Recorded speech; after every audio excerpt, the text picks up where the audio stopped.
Hello, നമ്മൾ ഈസ്റ്ററിന് മുമ്പുള്ള ചെറിയൊരു ഷോപ്പിങ്ങും പിന്നെ ഫുഡ് പ്രിപ്പറേഷനും എല്ലാം അടങ്ങിയിട്ടുള്ളതാണ് ഇന്നത്തെ വീഡിയോ.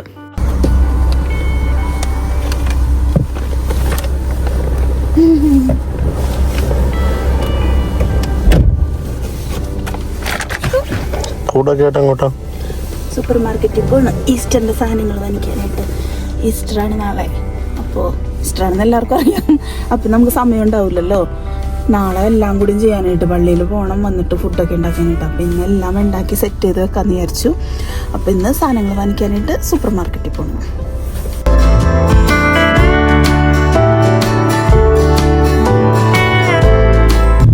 അങ്ങനെ നമ്മൾ സൂപ്പർ മാർക്കറ്റിലെത്തി. ലിഡിൽ, ഇതാണ് നമ്മുടെ ലിഡിൽ.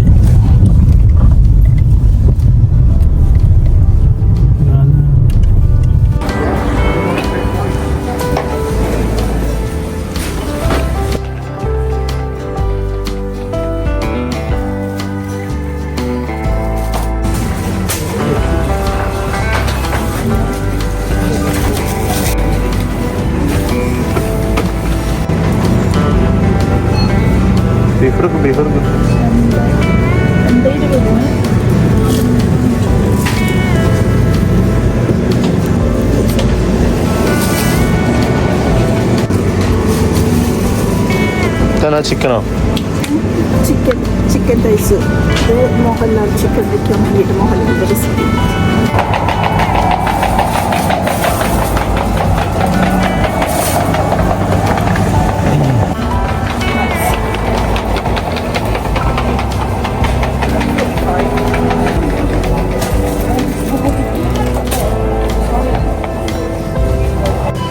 ലിഡിലിൻ്റെ ഷോപ്പിംഗ് ഒക്കെ കഴിഞ്ഞ് ഞങ്ങൾ ഏഷ്യൻ ഷോപ്പിലേക്ക് പോവുകയാണ്. കുറച്ച് കേരള തനിമയുള്ള സാധനങ്ങൾ വാങ്ങിക്കണം. തേങ്ങ, ചെറിയുള്ളി, അതുപോലത്തെ ഉള്ള സാധനങ്ങൾ. എടുക്കണേ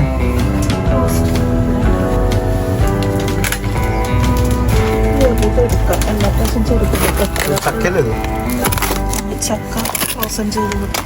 പക്ഷെ ഇത് പൊട്ടിയിരിക്കുന്നുണ്ട്. എനിക്ക് ചോദിക്കാറുണ്ട്. എല്ലാ പ്രാവശ്യം ചെറുതെടുക്കുമ്പോൾ പെട്ടെന്ന് തരുന്നു. പ്രാവശ്യം വലിയ പാക്കറ്റ് എടുക്കും.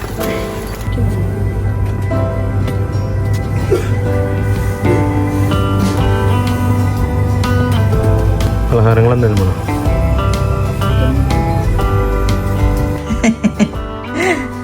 വീഡിയോ പിടിക്കുകയാണ്. പിന്നെ അതായിട്ട് എന്തേ അവിയലിനുള്ള കഷ്ണങ്ങൾ അരിഞ്ഞുകൊണ്ടിരിക്കുന്നു. അവിയലിൽ എന്താണ് ഈസ്റ്ററിൽ സ്ഥാനം എന്ന് ചോദിച്ചാൽ അത്യാവശ്യം ഒന്നുമില്ല. ഒരു പച്ചക്കറി വേണ്ടേ? നല്ല രീതിയിൽ അവിയലുണ്ടാക്കുന്നതാണല്ലേ. ഞാൻ പിന്നെ വേറൊരു പച്ചക്കറിയും കൂടി ഉണ്ടാക്കാമെന്ന് വിചാരിച്ച് സ്പിനാച്ചും മഷ്റൂമും കൂടി ഒരു തോരൻ അല്ലെങ്കിൽ ഒരു ഒലുത്ത്. വിനോദന് ഇവിടെ അവിയലിനുള്ള കഷ്ണങ്ങൾ അരിഞ്ഞുകൊണ്ടിരിക്കുകയാണ്. പച്ചക്കറിയായിട്ട് അവിയലും പിന്നെ ഞാൻ നേരത്തെ കാണിച്ച ചീരത്തോരനും ചീര മഷ്റൂമും തോരനും ഉണ്ടാക്കാമെന്ന് വിചാരിക്കുന്നത്.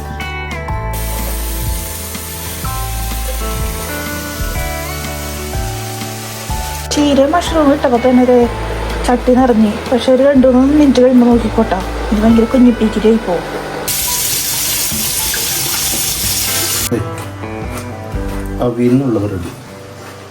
അവിയലിനുള്ളത് റെഡി ആയി കഴിഞ്ഞപ്പോഴേക്കും നോക്കൂ റെസ്റ്റും പീരീഡ്. അടുത്ത കട്ടിങ്ങിന് 5 മിനിറ്റ് റെസ്റ്റ്. നൂലുകൾ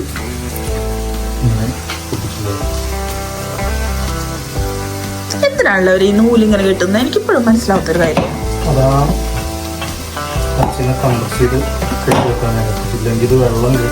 വെള്ളം കെട്ടിട്ടാണ് അവർ വിടുന്നത്. വെള്ളം ഇറങ്ങും. വെള്ളം ഇറങ്ങാൻ വേണ്ടി അല്ല, വെള്ളം ഇറങ്ങാതിരിക്കാം.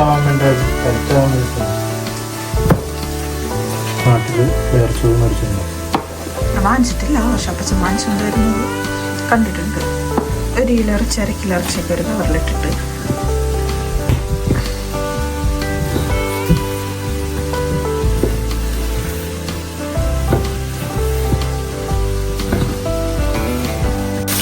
നമ്മുടെ മഷ്റൂം സ്പിനാച്ചൂടെ റെഡി ആയിക്കൊണ്ടിരിക്കുകയാണ്. ഞാൻ ഇതിനകത്തേക്ക് കുറച്ച് തേങ്ങയും കൂടി ഇടാൻ പോവാണ്. ഇത് കണ്ടോ എന്ത് വലിപ്പം ഉണ്ടായിരുന്നാണ്. അപ്പോൾ അത് വെന്ത് കഴിഞ്ഞപ്പോൾ ചെറുതായി പോയി.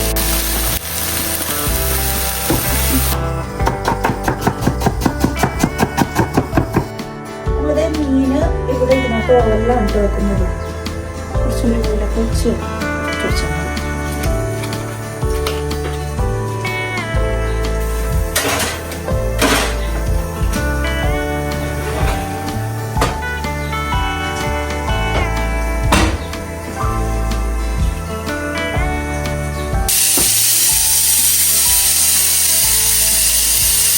ദേ അവിയൽ റെഡി ആയിട്ടുണ്ട്. ഇത് ബീഫ് ദേ കുക്കറിൽ വെച്ചിട്ടുണ്ട്. മാങ്ങ കറിക്കുള്ളത് അരിഞ്ഞു വെച്ചു. ഇത് വിനോദേട്ടൻ ചിക്കൻ റെഡിയാക്കിക്കൊണ്ടിരിക്കുന്നു. അപ്പോൾ അടുത്തത് നമ്മളിത് മാങ്ങാക്കറിയാണ് ഉണ്ടാക്കാൻ പോകുന്നത്. ആ മാങ്ങാക്കറി അങ്കമാലി മാങ്ങാക്കറിയാണ്. അതിന് എല്ലാ ഇൻഗ്രീഡിയൻസും ചേർത്തിട്ട് ഇങ്ങനെ കൈകൊണ്ട് നന്നായിട്ട് ഞരടണം, എന്നാലേ ആ മാങ്ങാക്കറിക്ക് ടേസ്റ്റ് ഉണ്ടാവുള്ളൂ. ഞാൻ ദേ ഇവിടെ മാങ്ങാക്കറി ഉണ്ടാക്കിക്കൊണ്ടിരിക്കുന്നു. വിനോദേട്ടൻ ദേ ഇവിടെ ചിക്കനും ബീഫും നന്നായിട്ട് കട്ട് ചെയ്ത് തന്നതിന് ശേഷം ദേ ഇപ്പോൾ ലിവർ കട്ട് ചെയ്തുകൊണ്ടിരിക്കുന്നു. ബീഫിൻ്റെ ലിവർ അല്ലേ? ലൈഫ്.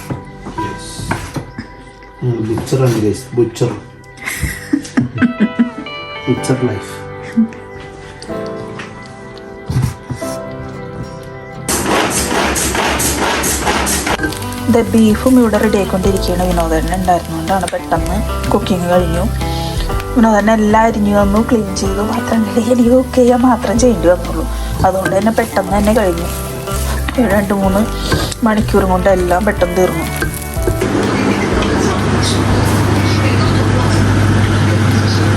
കരള് ഇതിനോളെ കുക്കിംഗ് ഒക്കെ കഴിഞ്ഞാ? എന്തൊക്കെയാണ് കറികൾ? കാണിച്ചു തരാം. അവിയല്, ബിനാച്ചും മഷ്റൂമും തോരൻ വെച്ചത്, മാങ്ങക്കറി കുറച്ചൊരു നമുക്ക് അതിന് ചാറ് പറ്റിപ്പോയി, നല്ല ടേസ്റ്റ് ഉണ്ട്. പിന്നെ ഫിഷ് ഫ്രൈ, ഫിഷ് കറി, പിന്നെ ചിക്കൻ. ഇത് മോഹൻലാൽ സ്പെഷ്യൽ ചിക്കനാണ് കേട്ടോ. മോഹൻലാലിൻ്റെ ഒരു റെസിപ്പി കണ്ടിട്ടുണ്ടാക്കിയതാണ്. അടിപൊളി ചിക്കനാണ്. ചിക്കൻ നേരത്തെ ഉണ്ടാക്കിയാണ്, കഴിഞ്ഞ ദിവസം ഉണ്ടാക്കിയാണ് ചിക്കൻ. പിന്നെ ഇത് കരള് ലിവർ ഫ്രൈ ചെയ്ത് വരട്ടിയെടുത്തത്. പിന്നെ അതുപോലെ തന്നെ ബീഫും വരട്ടിയെടുത്തത്. നമ്മൾ പൊളിക്കും. അതെ.